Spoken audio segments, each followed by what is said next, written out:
Yashoda hospitals Secunderabad యూనిట్లో క్లిష్టమైన గుండె శస్త్రచికిత్స విజయవంతం అయిందని యశోద హాస్పిటల్స్ ప్రముఖ cardiac surgeon doctor Sudheer Valluri పేర్కొన్నారు.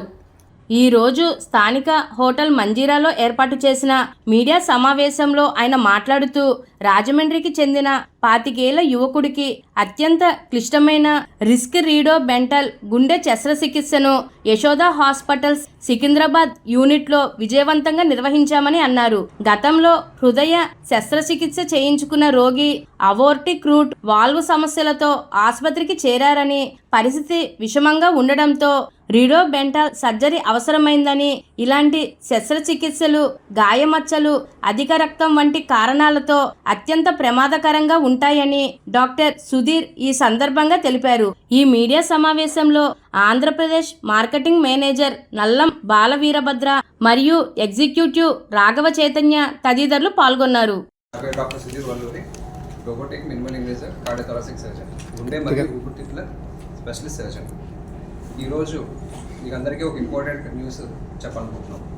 Very complex surgery, high risk redo Bentall surgery ఒక 24-year-old అడాలసెంట్ పర్సన్లో ఒక 3 months బ్యాక్ మేము యశోద సికింద్రాబాద్ యూనిట్లో చేసాం. ఈ అబ్బాయి వీరబాబు, ఈ అబ్బాయి యాక్చువల్లీ సివిల్ ఇంజనీరింగ్ చేశాడు. ఈజ్ ఏ సివిల్ ఇంజనీర్, ఈ use to work in Rajahmundry. ఈ అబ్బాయికి 16 years ఏజ్లో ఒక కంజెంటల్ హార్ట్ ప్రాబ్లం ఉన్న వల్ల ఒక సర్జరీ చేశారు. ఆ తర్వాత సర్జరీ సక్సెస్ అయింది. He was able to do his own work and all, అంతా బాగానే ఉంది. కానీ 5-6 years తర్వాత ఇంకొక వేరే కొత్త ప్రాబ్లం వచ్చింది హార్ట్లో. అదేంటంటే హార్ట్ నుంచి వచ్చే రక్తనాళం, ఈ అయోటాలో సైజ్ అనేది పెరిగింది. అది నార్మల్గా 3 to 4 centimeters ఉంటుంది, కానీ అది ఈ అబ్బాయికి 6 centimeters అయింది. దాన్ని అయోటిక్ ఎన్యూరిజం అంటారు. దీనివల్ల ప్రాబ్లం ఏంటంటే అయోటిక్ డైసెక్షన్ వచ్చి సడన్ కార్డియాక్ అరెస్ట్ అయ్యే ఛాన్స్ అనేది ఎక్కువ ఉంటుంది. సో ఈ అబ్బాయి డిఫరెంట్ హాస్పిటల్స్లో చెకప్ చేయించాడు. కాకపోతే అది హై రిస్క్ సర్జరీ వల్ల ఏ పెద్ద హాస్పిటల్ కూడా అదే యాక్సెప్ట్ చేయలేదు. కానీ యశోద హాస్పిటల్స్ సికింద్రాబాద్ యూనిట్ ఒకటే ఆ అబ్బాయిని ప్రాపర్గా ఇవాల్యుయేట్ చేసి, కౌన్సిల్ చేసి, హై రిస్క్ ఎక్స్ప్లెయిన్ చేసి, ఆ అబ్బాయికి ఒక మోస్ట్ కాంప్లికేటెడ్ సర్జరీ రీడో బెంటల్ సర్జరీని సక్సెస్ఫుల్గా చేసాం. ఆ సర్జరీ మార్నింగ్ 8 o'clock స్టార్ట్ చేస్తే నైట్ 8 o'clock అయింది. అక్కడితో ఆగలేదు, ఇంకా he was bleeding and all. దానికి బ్లడ్ ప్రొడక్ట్స్ ఇచ్చి బ్లీడింగ్ స్టాప్ చేసి చాలా కష్టపడి చాలా ఇచ్చేసి సర్జరీ చేసి పేషెంట్ని ఐసీయూలో సక్సెస్ఫుల్గా జాగ్రత్తగా చూసుకున్న తర్వాత 7th day or 8th dayకి ప్రాపర్ రికవరీ వచ్చాక 10 daysకి అబ్బాయి డిశ్చార్జ్ అయ్యాడు. ఇప్పటికీ సర్జరీ అయ్యి నియర్లీ 2.5 months అవుతుంది. The best part of the surgery is that after 2.5 months of this high risk surgery he was able to do his own work. ఈ అబ్బాయి సివిల్ ఇంజనీర్. ఇప్పుడు ఆ అబ్బాయి మళ్ళీ నార్మల్గా తన వర్క్లోకి వెళ్తూ తన regular day to day activities నార్మల్గా చెక్ చేసుకుంటున్నాడు. ఈ ప్రాబ్లం, ఈ హార్ట్ రిస్క్ ప్రాబ్లం, ఈ సర్జరీ యొక్క రిస్క్ ప్రాబ్లం అనేది ఏంటంటే this is Bentall surgery, redo surgery. అంటే హార్ట్ రెండోసారి సర్జరీ చేస్తాం. జనరల్గా హార్ట్ సర్జరీ అనేది ఫస్ట్ టైం సర్జరీ చేసినప్పుడు రిస్క్ అనేది చాలా ఎక్కువ ఉంటుంది, కానీ రెండోసారి సర్జరీ చేసినప్పుడు రిస్క్ అనేది చాలా ఎక్కువ ఉంటుంది. బ్లీడింగ్ అనేది ఎక్కువ ఉంటుంది and morbidity and mortality, overall on table arrest అనే రిస్క్ అనేది చాలా ఎక్కువ ఉంటుంది. In spite of all these things మనకున్న ఇప్పుడు టెక్నాలజికల్ అడ్వాన్స్మెంట్స్ వల్ల, మన సర్జికల్ స్కిల్ వల్ల, మన ఐసీయూ మేనేజ్మెంట్, మన పీపుల్స్ అండ్ ఈ ట్రైనింగ్ వల్ల సక్సెస్ఫుల్గా ఈ హై రిస్క్ సర్జరీ అనేది చేయగలిగాం. ఇది నియర్లీ 14 hours పట్టింది ఈ సర్జరీ, కాబట్టి సక్సెస్ఫుల్గా చేయగలిగాం. Now he is doing that. ఇలాంటి కాంప్లికేషన్స్ ఎందుకు వస్తాయి సార్? ఇది ఫస్ట్ యాక్చువల్లీ ఈ అబ్బాయికి ఫస్ట్ ఉన్న ప్రాబ్లం కుటుంబ ప్రాబ్లం ఉందండి. దానికి ఏంటంటే ఒక సర్జరీ చేశారు, బిఎస్టీ క్లోజర్ అండ్ ఆల్. అది సక్సెస్ అయింది, బాగానే ఉంది. ఒక 5-6 years తర్వాత ఈ హార్ట్ నుంచి వచ్చే రక్తనాళం ఏదైతే అయ్యేటో అంటామో అది డైలేట్ అయింది. అది డిఫరెంట్ రీజన్స్ ఉంటుంది డైలేట్ అవుతానికి, కానీ ఈ అబ్బాయికి అది నియర్లీ 6 to 6.5 centimeters డైలేట్ అయింది. సో అది రీప్లేస్ చేయాలి. అది కానీ రీప్లేస్ చేయకపోతే అయోటిక్ డైసెక్షన్ అనే వెరీ హై రిస్క్ జోన్లోకి అనే ప్రాబ్లంలోకి వెళ్తాడు. సో దాన్ని అవాయిడ్ చేయడానికి ఈ అబ్బాయికి ఈ సర్జరీ రీడో బెంటల్ సర్జరీ చేయాల్సి వచ్చింది. మీకు స్పెసిఫిక్గా చెప్పాలంటే మీకు హార్ట్ ట్రాన్స్ప్లాంటేషన్ కానీ, లేదంటే లంగ్ ట్రాన్స్ప్లాంట్ కానీ, ఎక్మో కానీ ఓన్లీ మీకు డెవలప్డ్ కంట్రీస్లోనే ఉండేది. ఈరోజు highest level of advancements like heart transplant, గుండె తీసి గుండె పెడతాం, లేదంటే లంగ్ ట్రాన్స్ప్లాంట్, ఊపిరితిత్తులు తీసి ఊపిరితిత్తులు పెడతాం, లేదంటే ఎక్మో, ఇవన్నీ కూడా ఇండియాలో అవైలబిలిటీ ఉన్నాయి. ఎస్పెషలీ మెట్రోపాలిటన్ సిటీస్లో, ఎస్పెషలీ యశోద సికింద్రాబాద్లో we do a lot of heart transplant work, lung transplant work, ECMO services, everything is there. ఒకప్పుడు మేము హార్ట్ సర్జరీ అంటే బైపాస్ సర్జరీ అంటే ఇదంతా కట్ చేసేవాళ్ళం, ఇక్కడ నుంచి ఇక్కడ వరకు కట్ చేసే ఓపెన్ హార్ట్ సర్జరీ చేసేవాళ్ళం.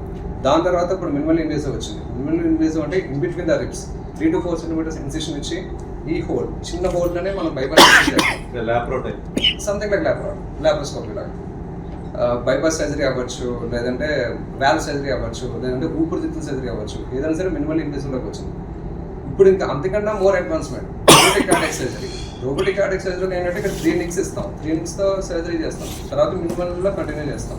సో మోర్ అడ్వాన్స్డ్ కటింగ్ అనేది తగ్గుతూ వస్తుంది. సో పెయిన్ అనేది తగ్గుతూ వస్తుంది, హీలింగ్ అనేది బెటర్ అవుతూ వస్తుంది, రికవరీ ఫాస్ట్. సో ఒకప్పుడు 3 నెలలు 6 నెలలు కన్నా ఇప్పుడు 3 weeksతో he's able to get back to his work. So if this most of the time cardiac patients are the earning members in the family. Generally 50 years కానీ 60 years కానీ లేకపోతే 40 years కానీ వీళ్ళు earning members of the family. For dependence ఉంటారు.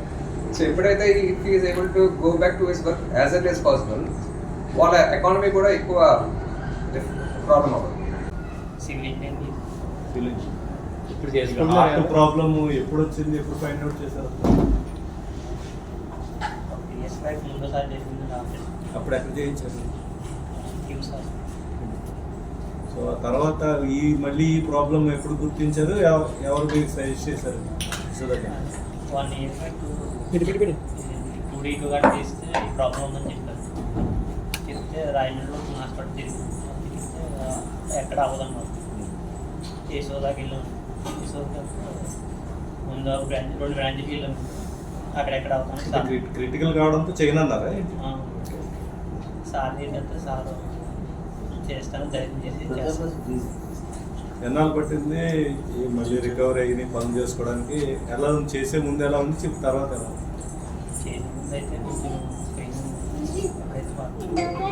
కానీ ఆ problem వచ్చినప్పుడు ఎలాంటి బాధలు అనుభవించారు? డైలీ నేర్చుకుంటాం, బాగా నేర్చుకుని యాక్టివిటీ ఏముండేది? అయితే పర్లేదు. డాక్టర్ బాగా క్వాలిటీ ఆఫ్ లైఫ్ నార్మల్ ఉంటుంది. ఓన్లీ థింగ్ అంటే కొన్ని మెడిసిన్స్ ఉంటాయి, లైఫ్ లాంగ్ వాడాలి. చిన్న చిన్న టెస్ట్లు ఉంటాయి, చేయించుకొని 1 in 3 months 6 months మాత్రం ఫాలో అప్ ఉంటే సరిపోతుంది. The beautiful part is that ఈ అబ్బాయి సివిల్ ఇంజనీరింగ్ చేశాడు. సో ఇంత పెద్ద సర్జరీ తర్వాత కూడా ఈ అబ్బాయి మళ్ళీ జాబ్ చేయొచ్చు, మ్యారేజ్ చేసుకోవచ్చు, ఫ్యామిలీని ఎక్స్పాండ్ చేయొచ్చు, అందరినీ చూసుకోవచ్చు, అన్నీ చేయొచ్చు, ఆటలాడచ్చు, అన్నీ చేయొచ్చు. That is the beautiful part. మళ్ళీ క్వాలిటీ ఆఫ్ లైఫ్ నార్మల్ వచ్చేసింది. ఇప్పుడు most sophisticated advanced cardiac surgery services అనేది ఉభయ గోదావరి జిల్లాలో మేము ఎక్స్పాండ్ చేస్తాం. From Yashoda hospital Secunderabad. నా పేరు doctor Sudheer Valluri, robotic cardiac surgeon. ఇప్పుడు మేము ప్రతి ఫస్ట్ శనివారం జంగారెడ్డిగూడెం, ప్రతి సెకండ్ శనివారం తణుకు, ప్రతి 4వ శనివారం రాజమండ్రిలో ఓపీడీ సర్వీసెస్ ఉదయం 9 నుంచి ఈవినింగ్ 5 వరకు కండక్ట్ చేస్తాం.